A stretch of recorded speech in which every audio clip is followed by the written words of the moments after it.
মাধ্যমে আমরা এই এলাকায় কোনো উন্নয়ন পাই নাই। আমি আপ্রাণ চেষ্টা করতেছি এই এলাকায় যাতে একটু কাজ হয়, মানুষজন ভালো চলতে পারে।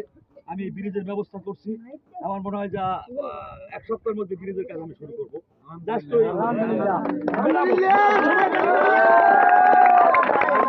এবং এইখানে একটা রাস্তার দরকার।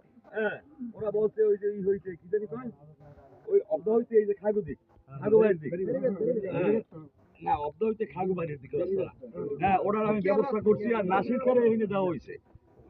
এই যদি আল্লাহ রহমতে আমরা আরো কিছুদিন থাকি, ইনশাল্লাহ অত্র এলাকার উন্নয়নের জন্য যেটা লাগে সেটা আমি করব।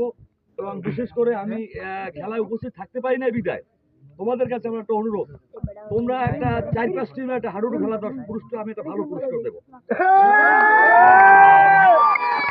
যাই হোক, খেলাধুলা থাকলে আর তোমাকে ওই যে মোবাইলে আসক্ত যারা, তোমাকে এইটা বাদ দিতে হইবে।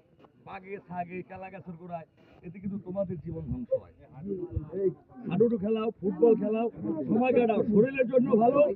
হ্যাঁ, এবং ওই খারাপ নেশা থেকে তোমরা দূরে থাকো। হ্যাঁ, আমি আর বেশি কিছু বলবো না, তোমরা খেলাধুলা নিয়ে ব্যস্ত থাকো, দেখো এই নেশাটা কাটতে দেবে। যাই হোক, এই বলে আমি আর বক্তব্য শেষ করছি। আল্লাহ হাফেজ।